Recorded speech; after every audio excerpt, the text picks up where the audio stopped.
सादर प्रणाम। जय हिंद, जय भारत। तो नौजवान क्रांति का अगला हिस्सा 40th लेक्चर होगा शायद ये। और सरकार को भी फाइनली कहना पड़ रहा है कि हमें ही एडजस्ट करना पड़ेगा सर्वाइवल ऑफ द फिटेस्ट की तरह, कि हर नए वातावरण से हमें अपने आप को एडजस्ट करना पड़ेगा, प्रिकॉशन लेना पड़ेगा। अब कोरोना ने और कुछ किया चाहे ना किया, लेकिन आदमी को बड़ा संतुलित कर दिया है। उसकी भागदौड़ बंद कर दी है, उसका सारा कैलकुलेशन बंद कर दिया है। जिन्होंने सोचा था 2022 तक ये करेंगे, 24 में ये करेंगे, 25 में ये करेंगे, 28 में ये करेंगे, सब तोड़ के रख दिया उसने। डायनासोरों ने बदलते हुए परिवेश के साथ अपने आप को एडजस्ट नहीं किया, उन्हें जाना पड़ा। जो भी अपने आप को बदलते हुए परिवेश में एडजस्ट नहीं करेगा उसे जाना पड़ेगा। संभावनाएं शिक्षण संस्थानें लंबे समय तक बंद रहेंगी, इसके संकेत एकदम साफ हैं कि शिक्षा संस्थाएं लंबे तक बंद रहेंगी। कम से कम पूरे साल सोशल डिस्टेंसिंग को फॉलो किया जाएगा। धीरे धीरे प्रिकॉशन के साथ लाइफ को नॉर्मल करने की कोशिश की जाएगी, क्योंकि इतना बड़ा मुल्क है, इतनी बड़ी पॉपुलेशन है, तो उसे बहुत लंबे समय तक लॉकडाउन में नहीं रखा जा सकता, वरना मरने से अच्छा फिर सिविल वॉर हो जाएगा कंट्री में। फिर डिस्टर्बेंस चारों तरफ चल ही रही है, पाकिस्तान के साथ लाइन ऑफ कंट्रोल पे चली रही है, टेररिस्ट अटैक्स हो ही रहे हैं। तो संकट और चुनौतियां दोनों बढ़ती हुई नजर आ रही हैं और बढ़ती ही रहेंगी। अभी फिलहाल उसकी कम होने की कोई गुंजाइश नहीं है। अब गुंजाइश सिर्फ यह है कि आप अपने आप को मजबूत करते रहें। पर डे का शेड्यूल बनाइए, पर डे का, एवरी डे का शेड्यूल बनाइए। सुबह उठकर सबसे पहला काम यही करिए कि उस दिन का पूरा शेड्यूल, बिना शेड्यूल के कोई काम मत करिए, पूरे दिन का शेड्यूल बनाइए। एक एक चीज जिसमें आपका पढ़ना, आपका योगा, आपका ध्यान, आपका सब कुछ, जितनी पॉजिटिव चीजें उनको इन्वाइब करिए और एक नई जीवन शैली को जन्म दीजिए।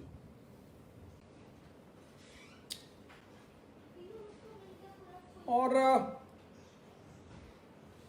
परिवर्तन की मांग तो बहुत ज्यादा है, बहुत बड़े पैमाने पर है कि परिवर्तन होगा। अब तो होगा ही परिवर्तन, अब तो चीजें बदलेंगी। प्रकृति भी एकदम त्रस्त आ चुकी थी, इंसान सुन ही नहीं रहा था, मान ही नहीं रहा था। ये protocol, Kyoto protocol, this protocol, that protocol, पर कोई कुछ मान नहीं रहा था। फाइनली प्रकृति को खुद ही एक्शन लेना पड़ा। आर्टिक का जो सबसे बड़ा होल था, ओजोन लेयर वाला, वो अपने आप हील हो गया।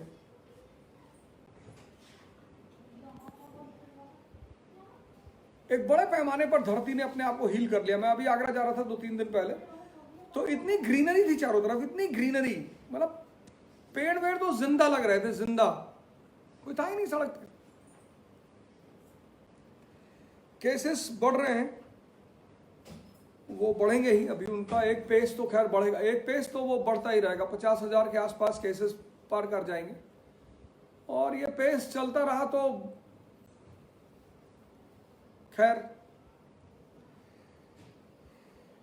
हम तो अपना काम करेंगे, हम अपने दायित्व का निर्वाह करेंगे। क्रांति में कहानी चल रही है औरंगजेब की।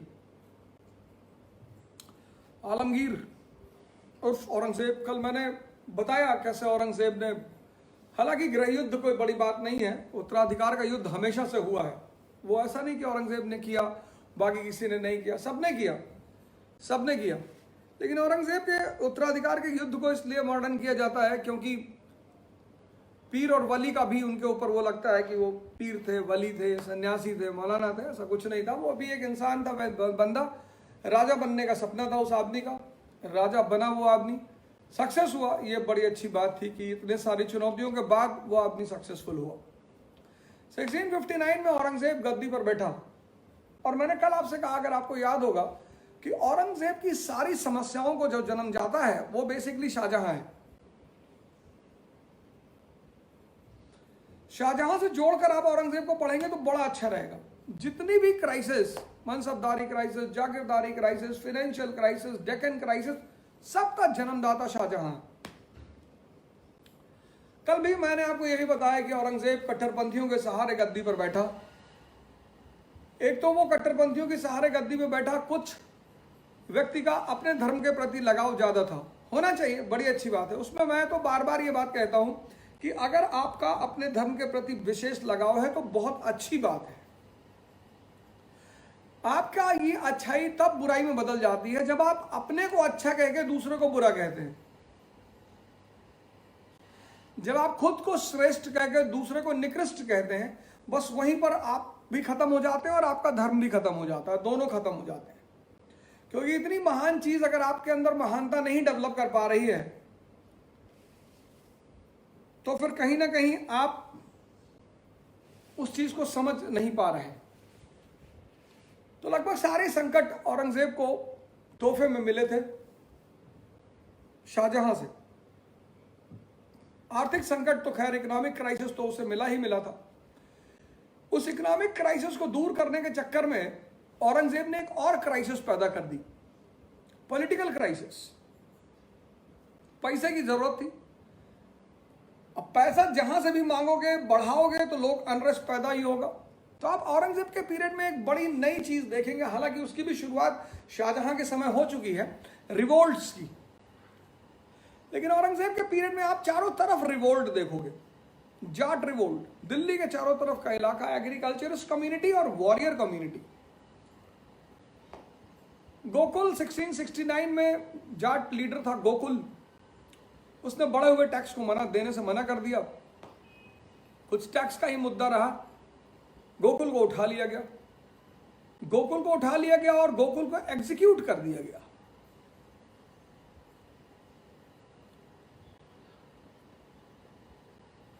उसके परिवार के साथ बड़ा दुर्व्यवहार हुआ और बहुत मतलब कट्टरवादिता फैलाई गई उसके साथ, गोकुल के साथ।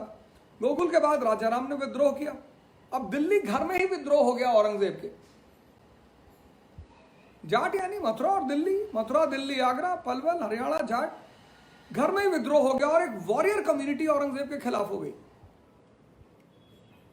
रोशनाई मूवमेंट अफगानिस्तान में हो गया, उन्होंने भी औरंगजेब के खिलाफ विद्रोह कर दिया। राजपूतों से इस व्यक्ति ने अनायास झगड़ा कर लिया।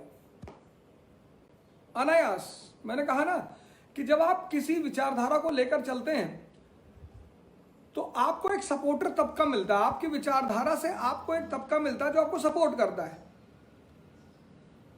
और जब उस विचारधारा को आप छोड़ने की कोशिश करते हैं ऊंचाई पर पहुंचने के बाद, तो वही आपके सपोर्टर आपको मार डालेंगे। तो औरंगजेब ने शासन की शुरुआत ही की कट्टरपंथियों के समर्थन से।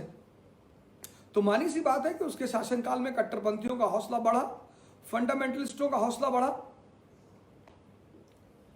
अब राजपूतों से तो अनायास झगड़ा किया, बिना मतलब, कोई मतलब ही नहीं। पहली गलती, राजा को बहुत सोच समझकर झगड़े भी करने चाहिए। बैंक का बाबू है, सबसे लड़ता हुआ चल रहा है, क्लर्क है, रिक्शा वाले से लड़ गया, सब्जी वाले से लड़ गया कि धनिया बेच के लूट रहे हो हमको। और भाई राजा जो इतना बड़ा सम्राट है, इतने बड़े हिंदुस्तान का शहंशाह है।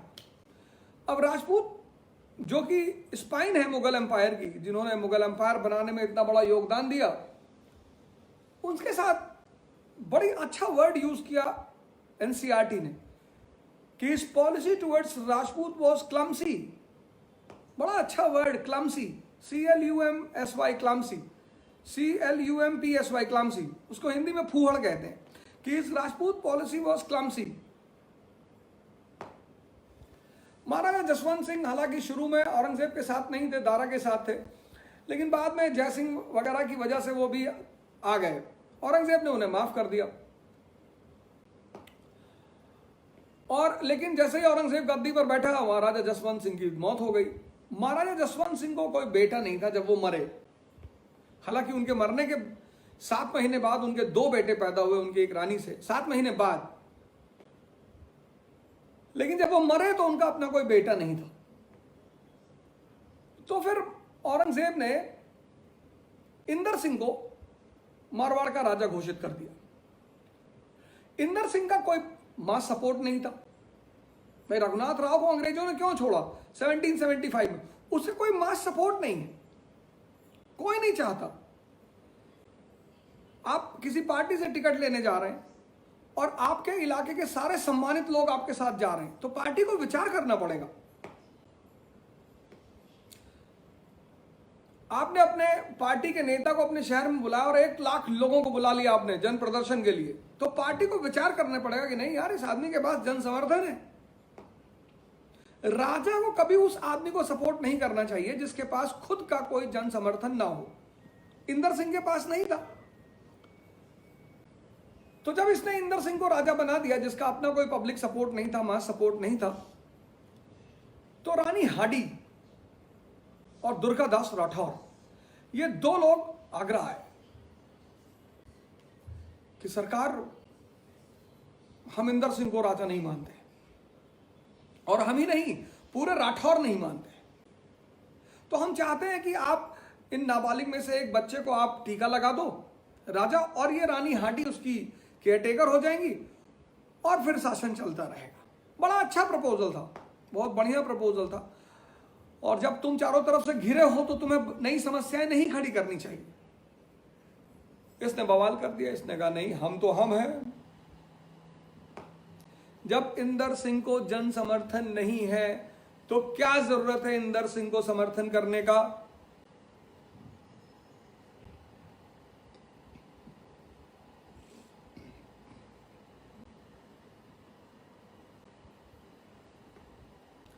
क्या जरूरत है इंदर सिंह को समर्थन करने का? इसने मना कर दिया कि ना, मैंने तो जवान दे दी। कौन से राजपूत हो जो तुमने जवान दे दी है? खत्म करो।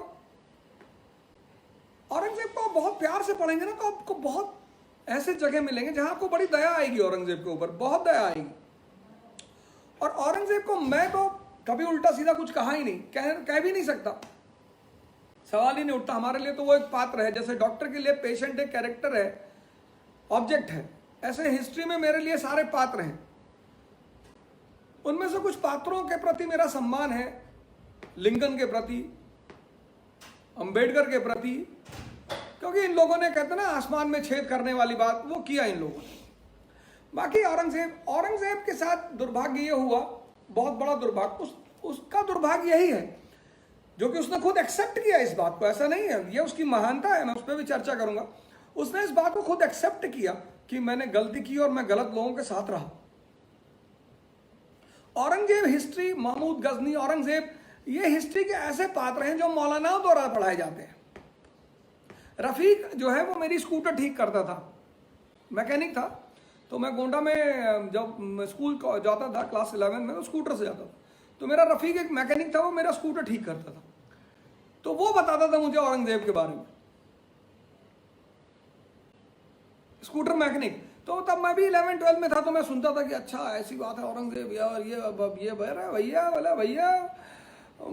भैया कब्र पे जाके सलाम करता था, और जिस कब्र से सलाम की आवाज़ नहीं आती थी उस कब्र को खुदवा देता था वो।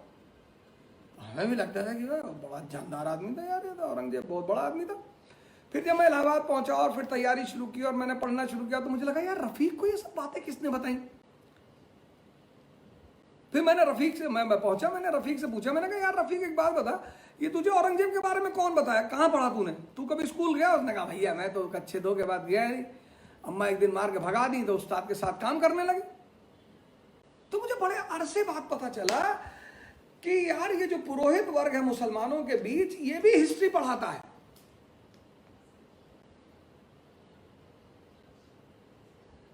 और क्यों पढ़ाता है ये आज बाद में आपको बताऊंगा, क्यों पढ़ाता है ये भी मैं बताऊंगा। आपको ऐसे बहुत सारे लोग मिलेंगे जिन्होंने हिस्ट्री की कोई किताब नहीं पढ़ी होगी, लेकिन वो आपको औरंगजेब के बारे में, अच्छा एक बात और भी, आपको औरंगजेब के दुश्मन भी ऐसे मिलेंगे जिन्होंने भी हिस्ट्री की कोई किताब नहीं पढ़ी होगी। दोनों बातें।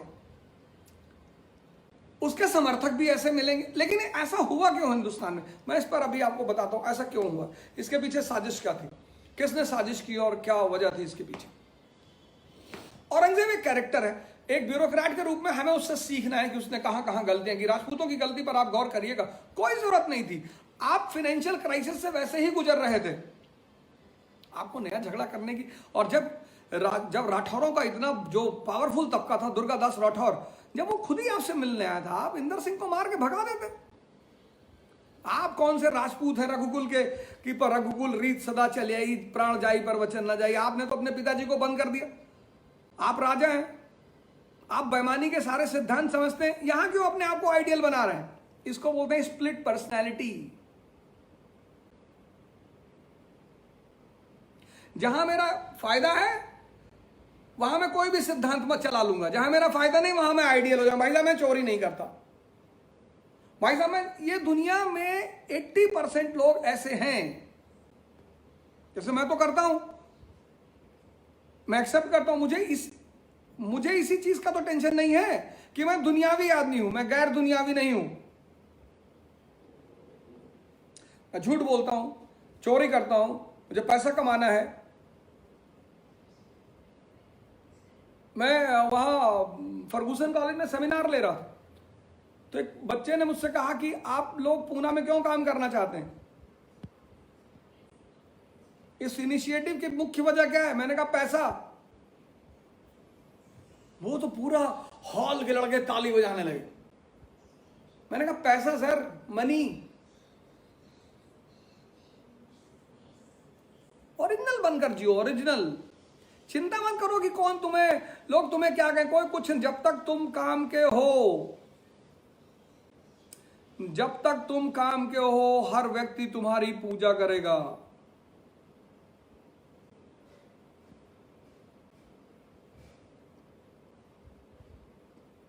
इससे बड़ा कोई सिद्धांत ही नहीं।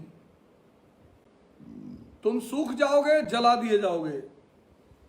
जब तक तुम फल दे रहे हो तब तक तुम्हारी इज्जत होगी।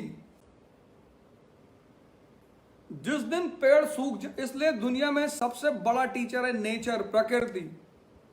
इसलिए बहुत लोड और इंसानों का तो बिल्कुल नहीं लेना चाहिए। इनकी तो एक कटोरा दही और एक प्लेट जलेबी पे इनका वो स्टेटमेंट बदल जाता है। इंसान की स्टेटमेंट की क्या औकात। इसीलिए तो राजा महाराजा आदमी का इतना लोड नहीं लेते। बहुत लोग मोदी जी को गाली देते होंगे, कुछ फर्क नहीं पड़ता, वो राजा है ना, तो समझ में आता है कि कोई पॉलिसी भेज दूंगा, एक टुकड़ा डाल दूंगा सबके सामने, आ रहा है उसका आज जो भजन गाना शुरू होगा। राजा लोड नहीं लेता। राजा की निश्चिंता से इसीलिए होती, वो आदमियों को मानता थोड़ी है। मैं कहता है ये जिनका इंटरेस्ट मैं पूरा नहीं कर रहा हूं वो मेरे खिलाफ है, होने दो, क्या फर्क पड़ता है।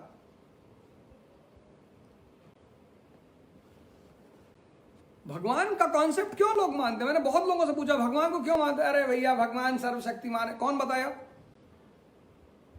किसी से सुना ही तो हो, देखे थोड़ी हो।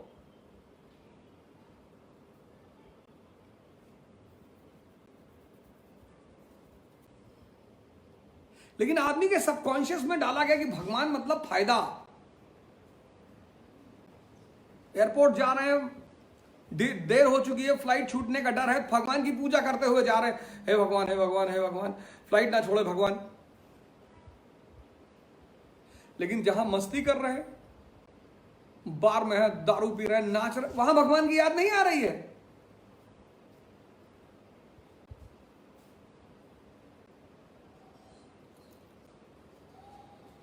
राजपूतों के मामले में टांग नहीं अड़ाना चाहिए इस आदमी को। राठौरों ने कहा नहीं, हम तो आपकी बात नहीं मानते। राठौरों ने विद्रोह कर दिया। दुर्गादास राठौर और रानी हाडी रात में निकल लिए। इसने आर्मी भेज दी। जो 1560 से तुम्हारे दोस्त रहे हैं, जिन्होंने तुम्हारे बाप दादाओं को खड़ा किया है, लड़े हैं तुम्हारे लिए। तुम विदेशी थे इस धरती पर, हिंदू ही नहीं मुसलमान भी तुम्हारा विरोध कर रहा था, तुम उनसे झगड़ा करने जा रहे हो। अब आर्मी भेज दी तो सैया भय कोतवाल, अब डर काहे का। आर्मी भेज दी, जसवंत सिंह का कुछ पैसा बाकी था, हर राजा महाराजा का बकाया पड़ा हुआ था। इसको पता चला कि जसवंत सिंह के महल में बड़ा पैसा दबा हुआ है, तो उसने आर्मी भेज दी कि जाओ सारा बकाया पैसा लेकर आओ। अब यहां पर क्या हुआ कि इसने तो आर्मी भेजी पैसा लाने के लिए, लेकिन कट्टरपंथी इस बात पे सुकून में थे कि अगर हम कुछ बदतमीजी भी करेंगे तो सरकार हमें उस बात पे कुछ नहीं कहेंगे।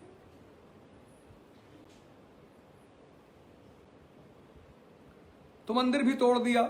इसने ऑर्डर थोड़ी दिया होगा, इसने, मैं जानता हूं इस बात को, इसने ऑर्डर नहीं दिया होगा, इसने ऑर्डर नहीं दिया होगा। लेकिन चूंकि उनको, उस कट्टरपंथियों को विश्वास है कि ये कुछ नहीं कहेगा हमें, बदनामी हुई। इसका बेटा अकबर समझाया उसने इसको कि अब्बा ये क्या कर रहे हो, ये राजपूत पिलर हैं हमारे, इनसे क्यों झगड़ा कर रहे हो। इसने ऑर्डर दे दिया कि इसको भी अरेस्ट कर लो। अकबर जाकर उससे मिल गया राठौरों से। इसने फिर अपना बेईमान वाला चेहरा दिखाया। शातिर बहुत है ये अपने से दो औरंगजेब है, एक राजा औरंगजेब, एक मुसलमान औरंगजेब, और दोनों लड़ते हैं एक दूसरे से। कभी कभी ये मुसलमान बन जाता है, कभी राजा बन जाता है, कभी मुसलमान बन।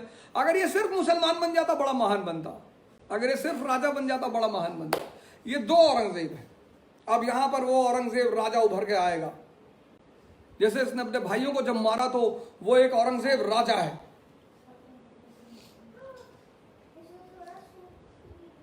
अकबर जाके मिल गया राठौरों से। इसने अकबर के नाम एक चिट्ठी लिखी और चिट्ठी ले जाकर राजपूतों के टेंटों में डलवा दिया, फर्जी झूठी चिट्ठी, कि बेटा अकबर बहुत अच्छा, तुम राजपूतों को बहुत अच्छा किए, यहां तक लिया है, अब हम बाप बेटे मिलकर राजपूतों को काटेंगे।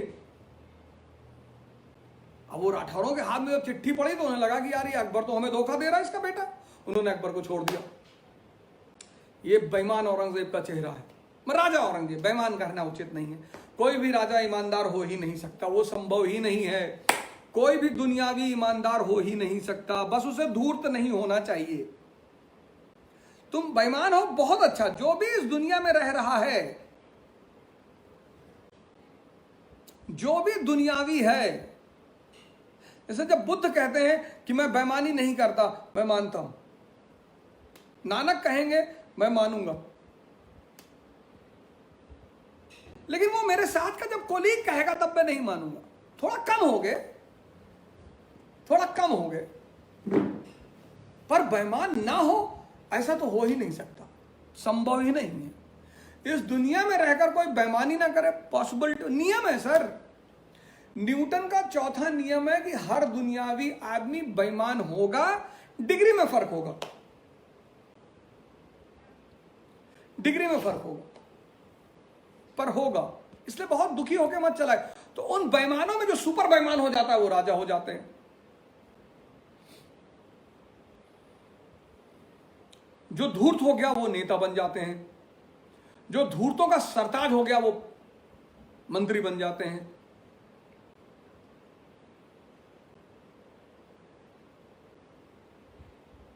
यहां पर राजा औरंगजेब जाग जाता है, फर्जी लेटर लिखवाता है, राठौरों के कैंप में फेंकता है।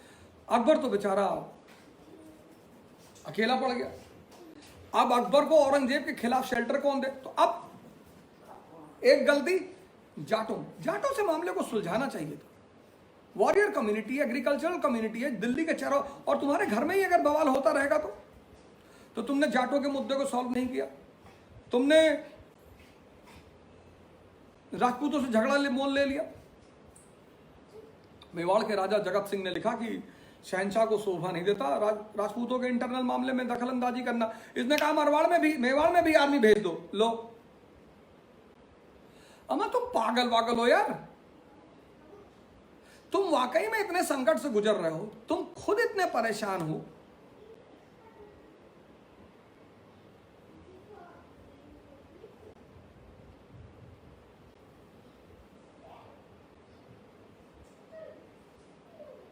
कहा मेवाड़ को भी, मेवाड़ पे भी हमला करो, ज्यादा बोल रहे, औकात से ज्यादा बोल रहे। लो, लेकिन यहीं पर एक बात और भी है कि राजपूतों की दोस्ती को भी इसने वैल्यू दिया। जयसिंह ने बड़ी मदद की। औरंगजेब के राजा बनने में 2-3 लोगों का बड़ा जबरदस्त हाथ रहा। एक इसकी बहन रोशन आरा का, एक जयसिंह का, एक वजीर सादतुल्ला का। जयसिंह ने बड़ी साथ दिया, बहुत बहुत मानता भी था ये जयसिंह को। शिवाजी के मामले में इसने पूरा चार्ज दे दिया जयसिंह को। बहुत अच्छी दोस्ती थी औरंगजेब और जयसिंह की। मैंने कहा ना, ये आदमी स्प्लिट पर्सनैलिटी का शिकार है, ये उलझा हुआ आदमी। ये कभी मुसलमान बन जाता है, कभी राजा बन जाता है, कभी मुसलमान, उसी में सारा मामला इसका खराब होता चला गया। अब होता क्या होगा जब ये अकेले होता होगा, जब ये अपने दोस्तों के साथ होता होगा, तो वो कहते होंगे, कुछ लोग होते हैं ना, वो दूसरे के विचार से बड़ा इंप्रेस हो जाते हैं।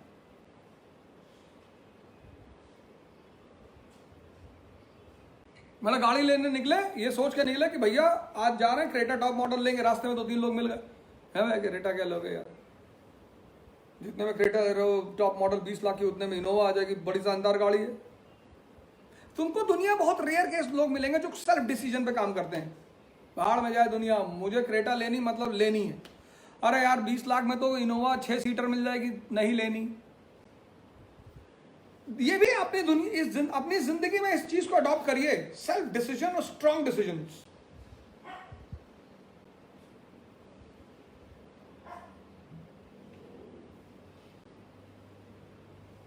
सेल्फ डिसीजन लीजिए, सेल्फ और स्ट्रॉन्ग डिसीजंस लीजिए।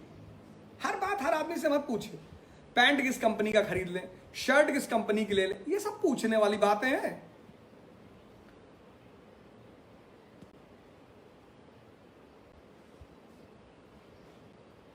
तुम छोटे छोटे डिसीजन ऑप्शनल तुम चुन नहीं पा रहे हो यार। आईएएस बन के तुम शहर कैसे चलाओगे? कुछ लोग तैयारी करते हैं 50-50 साल तक, ऑप्शनल ही नहीं चुन पाते। वो सबसे पूछते रहते हैं ऑप्शनल बता दो, ऑप्शनल बता दो।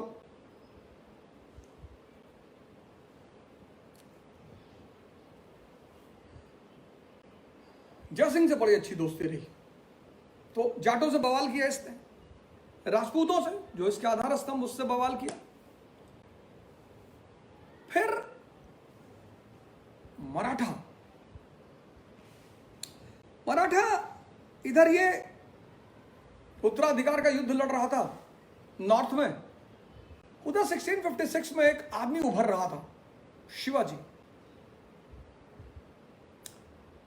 अब पर्सनैलिटी की दृष्टि से अगर देखें तो शिवाजी औरंगजेब से बहुत महान है, उसमें कोई दो राय नहीं है।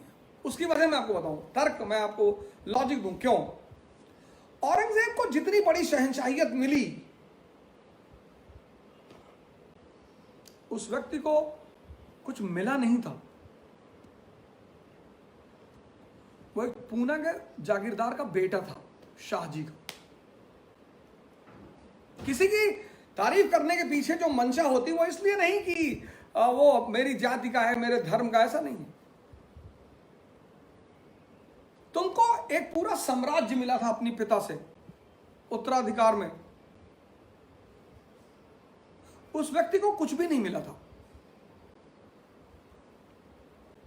वो सेल्फ मेड मैन है खुद से। ऐसे आदमियों की बड़ी तारीफ होती है। एक जमींदार का बेटा मराठा स्वराज्य की स्थापना कर देता, वो भी तुम्हारे सामने, और तुम कुछ नहीं कर पाते। 1674 बड़ा जबरदस्त कैरेक्टर है शिवाजी का, बहुत जबरदस्त कैरेक्टर। उसको भी आप हिंदू मुसलमान की नजर से मत देखिए, राजा की नजर से देखिए। राजा की नजर से शिवाजी को भी देखिए, ब्यूरोक्रेट की नजर से देखिए। हिंदू मुसलमान देखेंगे फंस जाएंगे फिर आप। जैसे और अकबर है, महान है, कुछ नहीं मिला विरासत में। जब हालांकि उसके बाप ने दिल्ली और आगरा पे कब्जा कर लिया था, पर उसके बाप के दिल्ली और आगरा पे कब्जा हो चुका है। औरंगजेब अकबर और शिवाजी के सामने कहीं नहीं खड़ा होता, होता ही नहीं, होता ही नहीं।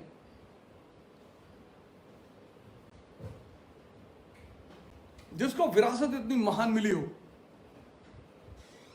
और उस पूरी विरासत को वो डुबो दे। हां, उसने एक लंबे समय तक संभाल लिया, इतने क्राइसिस के बावजूद, इसलिए उसकी तारीफ की जानी चाहिए। यह बात है, एनसीईआरटी यही लिखती है। एनसीईआरटी अगर आप पढ़ेंगे तो आपको पहली लाइन यही मिलेगी, Aurangzeb was the last Mughal ruler, last great Mughal ruler. तो ये जो ग्रेट वर्ड लगा, उसके पीछे एक रीजन है। Last great Mughal, Aurangzeb the great नहीं, लास्ट ग्रेट मुगल। कि इतनी चुनौतियों के बावजूद, इतनी क्राइसिस के बावजूद, इतने संकट के बावजूद वो उसको संभाले हुए है एक लंबे समय तक। ये उसकी महानता है। और दूसरी उसकी महानता यह है कि फाइनली वो अपनी सारी गलतियों को मानता है। मेरे मौलाना साहब, उनसे मैंने कहा, मैंने लेटर पढ़े हो औरंगजेब का? नेशनल म्यूजियम में है। बोले वो इंडियन गवर्नमेंट ने खुद ही लिख के रखा है। अरे मैंने कहा ओहो, नहीं नहीं, बिल्कुल सही मौलाना साहब, एकदम सही कह रहे हैं आप। वो इंडियन गवर्नमेंट ने खुद लिख के रखा है। जब तक तुम अपने बच्चों को अच्छे आदर्श नहीं दोगे, जो आदमी खुद कह रहा है कि मैं गलत था, उसको तुम क्यों डिफेंड कर रहे? अच्छा, मैं बताऊंगा उसके पीछे रीजन, ऐसा क्यों हुआ भारत में, इसके पीछे वजह क्यों है। ये महमूद गजनी और औरंगजेब जैसे लोगों को इतना क्यों ग्लोरीफाई किया गया, किसने करवाया, किसकी साजिश है, किसकी किया गया, ये जानबूझकर किया गया है। मैं तो एक तारिक फतेह का प्रोग्राम देख रहा था, तो एक मौलाना साहब, वही अंसार साहब बैठे हुए थे, तो तारिक फतेह ने कहा आप महमूद गजनी को हीरो मानते हो? उन्होंने कहा बिल्कुल हीरो मानते हैं, हम इस्लाम का हीरो मानते हैं। वो हंसने लगे तारिक फतेह, वो तारिक फतेह हंसने लगा बंदा।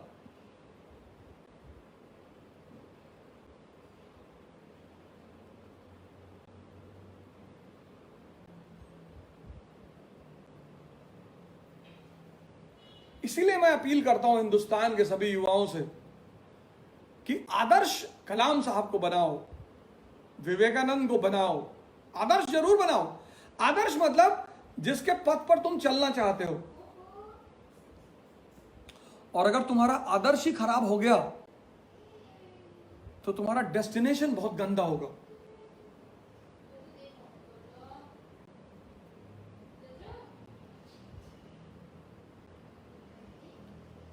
अगर तुम्हारा आदर्श, ये देखो महावीर, बुद्ध, विवेकानंद सब मेरे कमरे में रखे हुए हैं। उसकी वजह यह है कि ये महान आत्माएं हैं, यूनिवर्सल की बात करते हैं, यूनिवर्सल। ये किसी एक विशेष की बात नहीं करते। इस पूरे मेरे ड्राइंग रूम में कहीं कोई ऐसा प्रतीक, किसी विशेष रिलीजन का कोई प्रतीक नहीं है।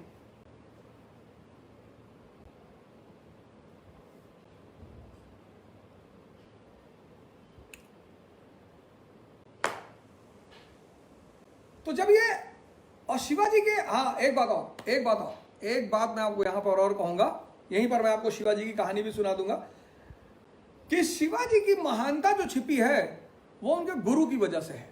गुरु रामदास। मैं महाराष्ट्र जाता हूं, पुणे जाता हूं, तो वहां बड़े सारे दुकानों में, घरों में मैं फोटो देखता हूं शिवाजी की, कि गुरु रामदास बैठे हुए हैं सिर्फ लंगोट पहनकर, और शिवाजी खड़े हैं।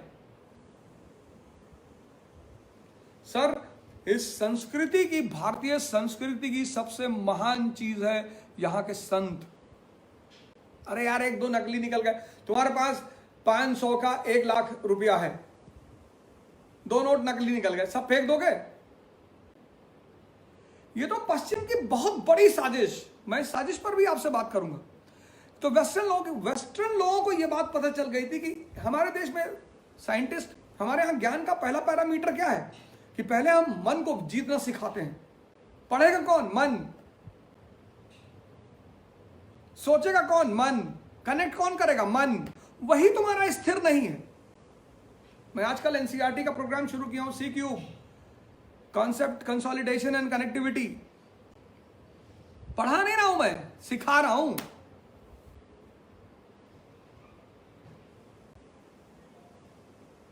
इस देश के हर युवा को चाहिए, हर युवा को, हर व्यक्ति को चाहिए कि वो किसी ना किसी संत से अपने आप को जोड़े।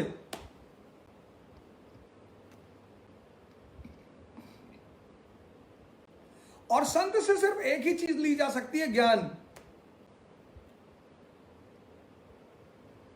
अगर तुम्हारा संत तुम्हें प्रलोभन दे रहा है कि तुम्हारे सिलेक्शन दिलवा दूंगा, तुम्हें गाड़ी खरीदवा दूंगा, तुम्हें बंगला बनवा दूंगा, समझ लो गलत आदमी है।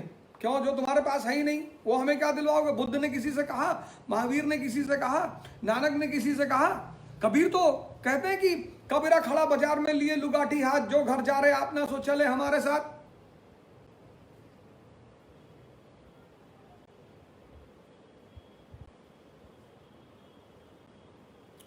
शिवाजी, मैं निवेदन करूंगा इस देश के हर युवा, अगर इस देश को दोबारा महान बनाना है तो संतों की शरण में जाना ही पड़ेगा। और संतों का कोई धर्म नहीं होता कि ये मुसलमान संत हैं, ये हिंदू संत हैं, ये सिख संत हैं। संत का मतलब संत, जहां भी ज्ञान की दरिया बह रही है, जो आपके द्वंद्व को खत्म कर दे,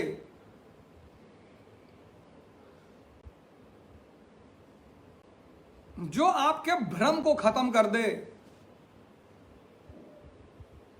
इसलिए मैं सबसे निवेदन करूंगा अपने अपने हिसाब से, लेकिन संतों की शरण में रहिए, संतों का साहित्य पढ़िए, गीता पढ़िए, कुरान पढ़िए, बाइबल पढ़िए, डेली डेली। एनसीईआरटी आपको आईएएस बना देगी, लेकिन बाइबल, कुरान और गीता, अरे आपको तो इतना ऐश्वर्य दिला देंगी ये कि मतलब आप समझ ही नहीं पाएंगे। तो जिस वक्त औरंगजेब नॉर्थ में लड़ाई लड़ रहा था सक्सेशन की, उस वक्त साउथ में एक आदमी शिवाजी। आपको आश्चर्य नहीं होता, एक जमींदार का बेटा एक मुगल शहंशाह से लड़ रहा है।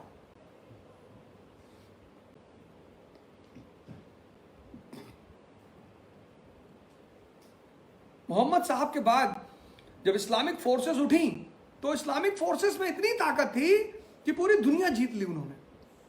कहां से ताकत थी? इनर ताकत थी, इनर विल पावर। वो मोहम्मद ऐसा डायरेक्शन देकर गए थे।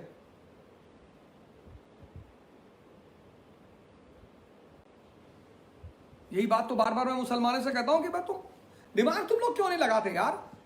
वो आदमी इतना बढ़िया डायरेक्शन देकर गया कि तुम अचीवमेंट की ऊंचाई पर पहुंच गए। Spain to China Sea, Caspian to Hindustan. तो जाओ उसको खोजो, उसमें R&D करो कि हम क्या मिस कर रहे हैं यार, कौन सी गलती हमसे हो रही है।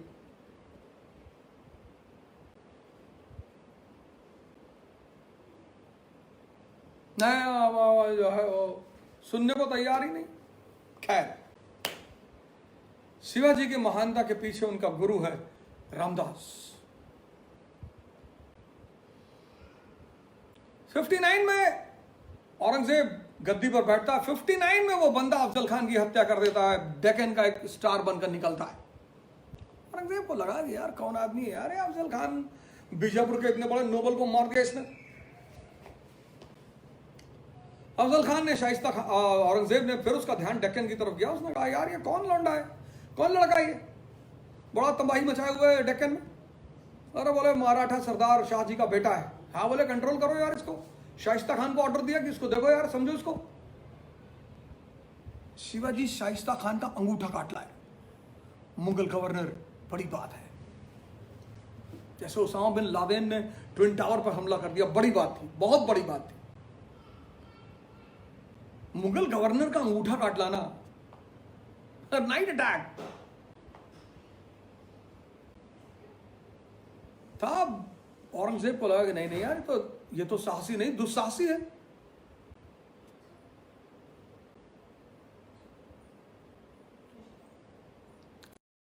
कुछ बड़ा स्टेप लेता।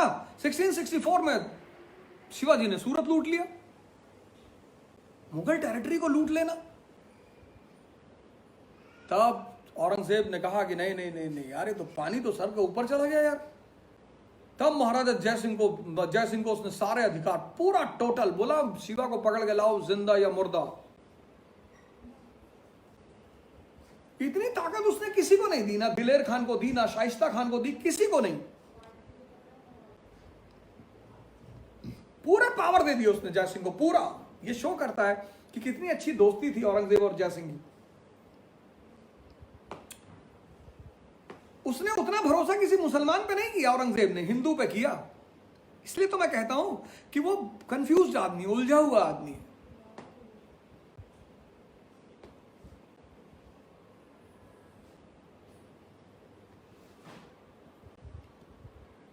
जयसिंह को उसने पूरे अधिकार दिए, जाओ, आई वॉन्ट शिवा डेड और लाइव। अब जब मुगल फोर्स अपनी पूरी पावर के साथ डेक्कन में पहुंची, शिवाजी को हराया, 1665 में पुरंदर की संधि की, शिवाजी के बेटे को मनसब दिलाया, मुगल सर्विस में लिया कि अब शिवाजी मुगलों की तरफ से लड़ेंगे। फिर जय सिंह ने दोनों की मीटिंग अरेंज कराई औरंगजेब और शिवाजी की 1666 में। बड़ी इंपॉर्टेंट घटना है। और औरंगजेब वहां पर तो एकदम एक आम आदमी की तरफ बिहेव करता हुआ दिखाई पड़ता है। मतलब मैं जब एनालाइज करता था, सोचता तो मुझे लगता था कि यार कौन लोग इसको सलाह दे रहे हैं, कौन लोग इंडियन गवर्नमेंट को सलाह दे रहे हैं कि इस लॉकडाउन में शराब की दुकानें खोल दो। अरे स्विगी है, जोमेटो के कह देते होम डिलीवरी करा देते। फिर मुझे लगा कि नहीं इंडियन गवर्नमेंट कुछ लगता है बड़ा सोच रही कि आधी पॉपुलेशन कोरोना बहुत सही समय पे आ गया, निपटा दो ऐसे ही।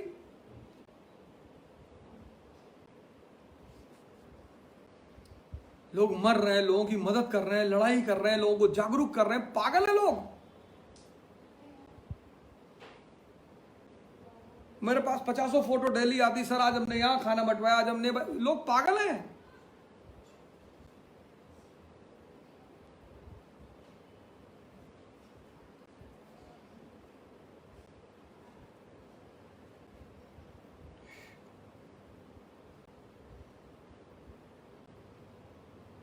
सिक्सटीन 1666 में शिवाजी औरंगजेब से मिलने आए आगरा। बहुत सही मौका था औरंगजेब के पास शिवाजी को अपने साइड में मिलाने का। जब तुम्हें पता है कि अच्छा खिलाड़ी है, 3 मैच खेला, तीनों में शतक मारा है, अपनी तरफ मिलाओ। आगरा में 5 नवंबर बर्थडे पार्टी चल रही थी। इसको बैठा दिया शिवाजी को 5000 के मनसब में। इतना बड़ा खिलाड़ी है वो, उसको सम्मान दो यार।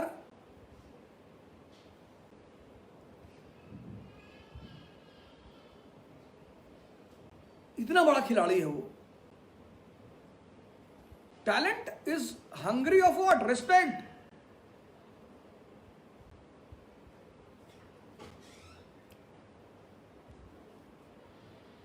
आपने उसको 5000 के मनसब में बिठा दिया। जो बंदा आपके गवर्नर का अंगूठा काट सकता है, जो आपकी टेरिटरी को लूट सकता है, उसकी हिम्मत का अंदाजा नहीं है आपको। औरंगजेब ने एंटरटेन ही नहीं किया। अब अकबर यहां पे रहा होता, शिवाजी को तुरंत ले जाता अपने पर्सनल अपार्टमेंट में। गया शिवा भाई, तुरंत गले वाले लगा गया कि tequila old monk, Johnny walker, Johnny walker ले आओ, अनारकली को बुलाओ, छम्मा छम्मा छम्मा छम्मा शुरू करो। अकबर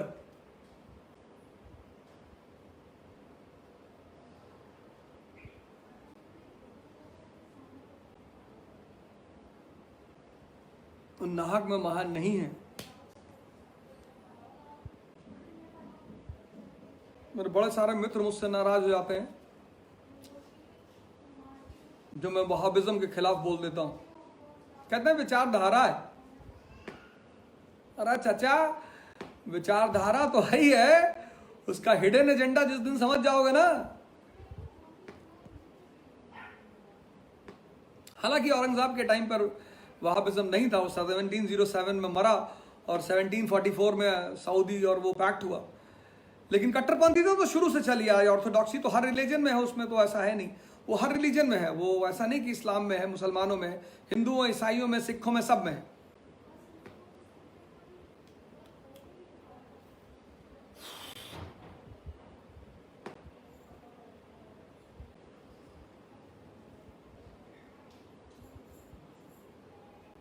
कितना बढ़िया मौका था औरंगजेब के पास शिवाजी को अपने ग्रुप में मिलाने का। पूरा दक्कन, पूरा साउथ इंडिया उसके हाथ में रहता।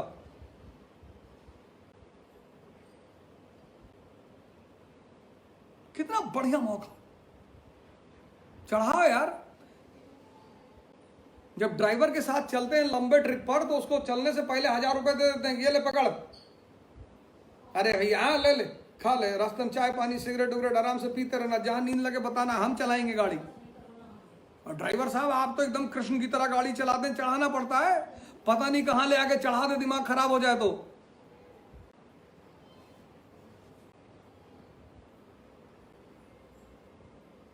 एक्सप्लॉइटेशन का नियम क्या है? तारीफ करो, एक्सप्लॉइट करो। हर कमजोर आदमी तारीफ से खुश हो जाता है, हर छोटा आदमी तारीफ से खुश हो जाता है। एक्सप्लॉइटेशन का सबसे बड़ा नियम है ये।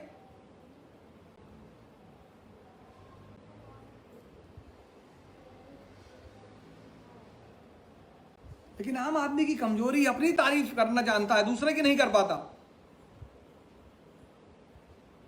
और शिवाजी आगरा से निकल गए। कुछ हिस्टोरियंस तो ये भी मानते हैं कि वो नहीं आए थे, उनके भाई आए थे। खैर जो भी हो, लेकिन औरंगजेब ने एक बहुत अच्छा अवसर खो दिया। जाटों से झगड़ा, फर्जी में राजपूतों से झगड़ा, शिवाजी से दोस्ती ही नहीं कर पाए। कैसे राजा हो यार तुम? कितनी बुद्धि है तुम्हारी? तुम बेसिकली मंद बुद्धि आदमी हो। फाइनेंशियल क्राइसिस तुम्हारे पास ऑलरेडी है, पैसा तुम्हारे पास है नहीं, और सबसे लड़ाई करोगे, कहां से पैसा लेकर आओगे यार?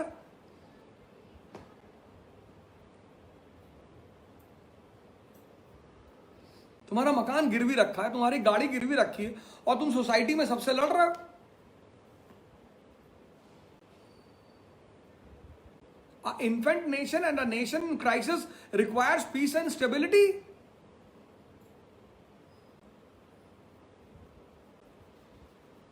सेवनटीन 1999 में फ्रांस का राजा बनता है ना नेपोलियन,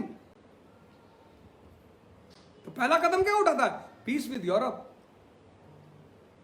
कहता what is the utility of war in this era of growth and development. इस विकास के युग में युद्ध की क्या आवश्यकता है? दोस्ती करता है सबसे, तुम भी करो।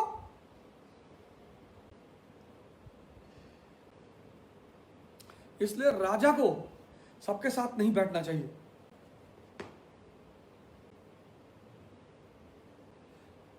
इसलिए ब्यूरोक्रेटों को राजाओं का रहने का आवास हमेशा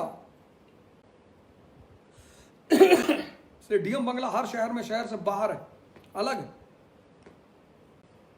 से राजा को आम आदमी को साथ नहीं रहने दिया जाता।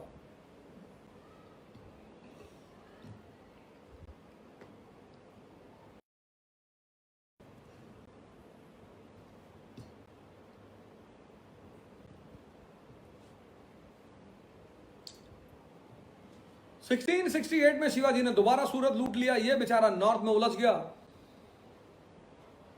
शिवाजी ने बड़ा फायदा उठाया इस आदमी के उलझने का। उधर अफगान रिवोल्ट हो गया। 1674 में आज शिवाजी ने एक इंडिपेंडेंट मराठा स्वराज की स्थापना कर दी। बहुत दुख हुआ इसको, होना ही था भाई। आपके चपरासी का बेटा आपके सामने प्राइम मिनिस्टर बन जाए कंट्री का। औरंगजेब को उतना दुख शायद जिंदगी में कभी नहीं हुआ होगा। वो तो ह्यूमन टेंडेंसी है।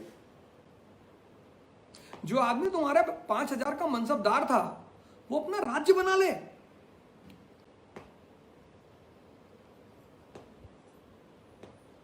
जिसको तुमने नौकरी दी, वो राजा बन जाए।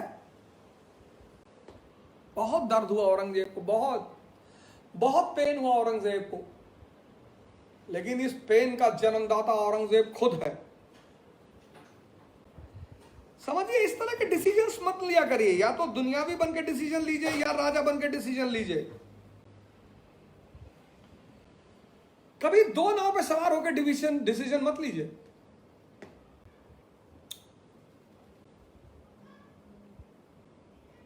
नब्बे % लोग दुनिया में रिस्क लेना जानते ही नहीं। ऐसा लगता है अमर होकर आए हैं, 1000 साल रहेंगे धरती पर। एम्बिशियस आदमी की सबसे बड़ी निशानी है खतरा लेना। एक बार हारोगे, 2 बार हारोगे, 3 बार हारोगे, 4 बार हारोगे, लेकिन जिस दिन भी तुम जीते, तुम एस्केप वेलोसिटी से एकदम टॉप पे पहुंच जाओगे।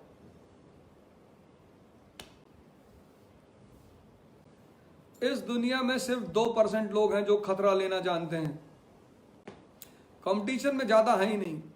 लगता है इतने सारे लोग हैं, लगता है 1 अरब 30 करोड़ की पॉपुलेशन है, लगता है कुछ है थोड़ी। शराब खरीदने के लिए मरे जा रहे हैं, टूटे पड़े जा रहे हैं। इतना कहा गया था सोशल डिस्टेंस, मान लो सरकार ने कह दिया खोल दी दुकान, तो तुम तो पढ़े लिखे लोग थे यार।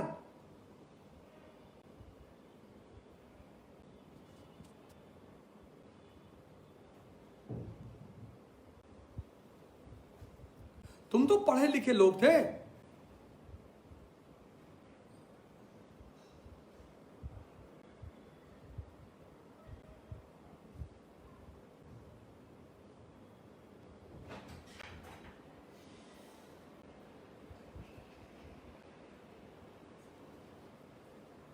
बहुत दर्द हुआ औरंगजेब को, बहुत। 1674 मराठा स्वराज। 1680 में शिवाजी की डेथ हो गई। उनका बेटा संभाजी राजा बना। संभाजी ने गलती कर दी। गलती क्या की? उसने औरंगजेब के बेटे अकबर को शेल्टर दे दिया। वही अकबर जो राठौरों से मिल गया था, संभाजी ने उसको शेल्टर दे दिया। अब औरंगजेब नाराज तो था ही। औरंगजेब तो मराठों से, शिवाजी की परिवार से नाराज था ही। जब उसने देखा कि संभाजी ने शेल्टर दे दिया अकबर को, अरे उसने कहा बाप तो बाप, बेटा भी परेशान करने पे उतारू है। और उसने 1685 में डोरा डंडी उठाया, चल दिया डेक्कन की तरफ। फिर दोबारा बेचारा कभी लौट कर नहीं आया, कभी नहीं। उसकी इस बात से तो मैं इतना दुखी होता हूं, उस पर बहुत दया आती मुझे, बहुत, कि कोई नहीं था तुम्हारे। अच्छा, समझाए कौन इसको? जो समझाया उसी को ये दंड दे देता था। अपने बेटे को 12 साल जेल में रखा इसने, शाह आलम को। ऐसे लोगों को समझाए कौन?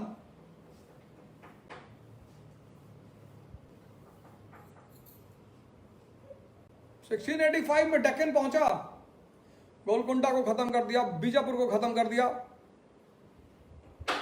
1689 में इसने संभाजी को उठाया संग्रामेश्वर से। अब देखना क्या करेगा ये। अब यहीं पर मेरे सारा कॉन्सेप्ट एकदम क्लियर हो जाता है कि ये बंदा राजा तो था ही नहीं।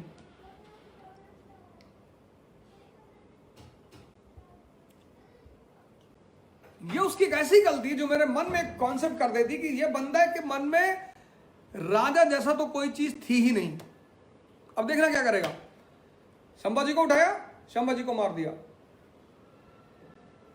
चेस और मोनार्की का नियम सेम है। चेस बोर्ड पे जब तक राजा है तब तक गेम है, राजा गया गेम खत्म। अब जब तुमने संभाजी को मार दिया, दूसरी तरफ कोई राजा ही नहीं है। अब तुम्हें मराठा परिवार में से किसी ऐसे आदमी को तुम निकालते जो तुम्हारा समर्थक होता, उसको मराठा स्वराज का राजा बनाते, तिलक करते, चले आते।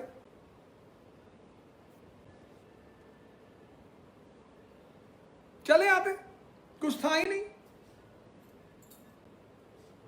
अरे इसने कहा मैं मराठा हर आदमी से लड़ूंगा।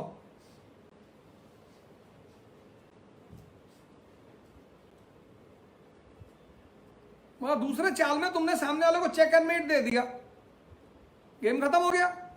तुम करो नहीं नहीं मैं प्यादों को मारूंगा। मैंने कहा भाई साहब गेम खत्म हो, बोले ना मैं तो मारूंगा, मैं तो खेलूंगा।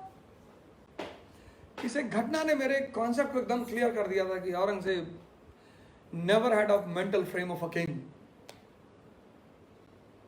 कैसे चेस के खिलाड़ी थे तुम, कैसे राजा थे तुम? प्रजा से लड़ोगे, जनता से। कौन है राजा दूसरी तरफ? फिर तो मराठों ने 22 साल इतना मजा लिया, 20 साल इस आदमी का बहुत 22 साल मजा लिया। वो पूरब से पत्थर मारते थे, ये पश्चिम भागता, पूरब भागता था। वो पश्चिम से मारते थे, ये पश्चिम भागता था। वो उत्तर से मारते थे, ये उत्तर भागता था। ये दक्षिण से मारते थे, वो दक्षिण भागता था। Merry go round. 1705 में बेचारा थक हार के बैठ जाता है औरंगाबाद में। बुजुर्ग औरंगजेब, बीमार औरंगजेब, निराश औरंगजेब, हताश औरंगजेब।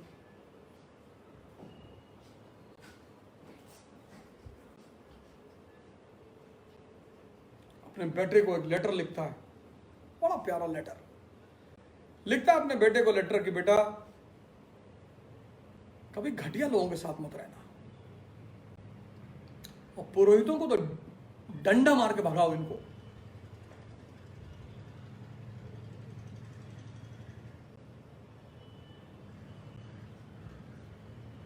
एडवाइजर्स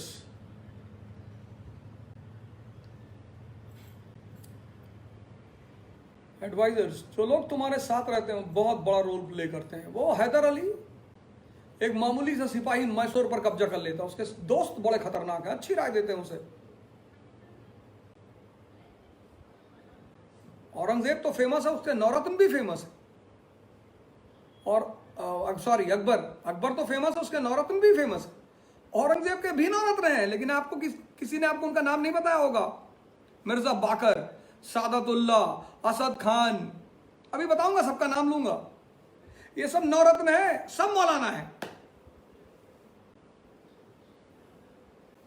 मियां मासूम,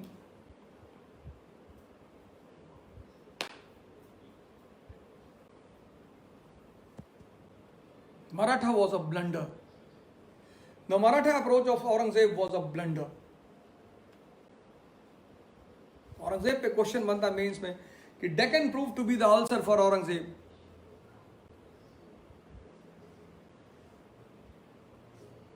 और 1707 में वहीं औरंगाबाद में औरंगजेब मर गया। लेकिन अभी कहानी हमारी खत्म नहीं होगी। वो इसका सबसे बड़ा ब्लंडर देखो, जाट, राजपूत, मराठा। राजा को बहुत समझदार होना चाहिए। 1 अरब 30 करोड़ की जनता आपको देख रही है। आपका एक स्टेप लोगों के लिए वरदान बन सकता है, आपका एक स्टेप लोगों के लिए अभिशाप बन सकता है। इसलिए राजा का ध्यानी होना बहुत जरूरी है, राजा का प्रैग्मेटिक होना बहुत जरूरी है, राजा का योगी होना बहुत जरूरी है।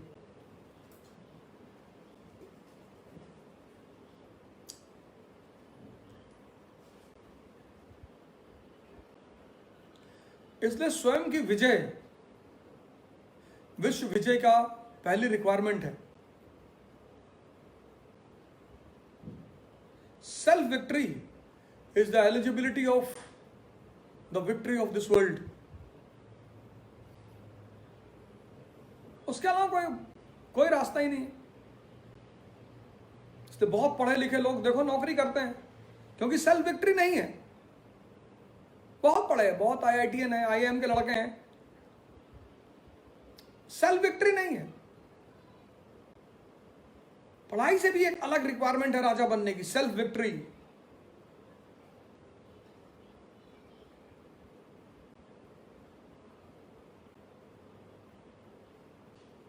यही मैं आपसे कहता हूं कि आप एक रामदास तो अपनी जिंदगी में निकाल ही लें। सेल्फ विक्ट्री की कोशिश करें, पढ़ाई करते रहें, दिमाग को इवॉल्व करें। इस संकट से हम बाहर निकल आएंगे, कोई दिक्कत की बात नहीं है। जो नहीं समझेंगे वो तो जाएंगे ही, उसमें हम क्या कर सकते हैं। जो बात सुनने को तैयार नहीं वो तो जाएंगे ही। बहुत ज्यादा किसी को समझाने की कोशिश ना करें।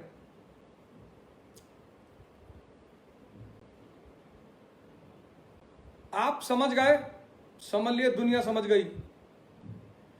आप खुश, दुनिया खुश।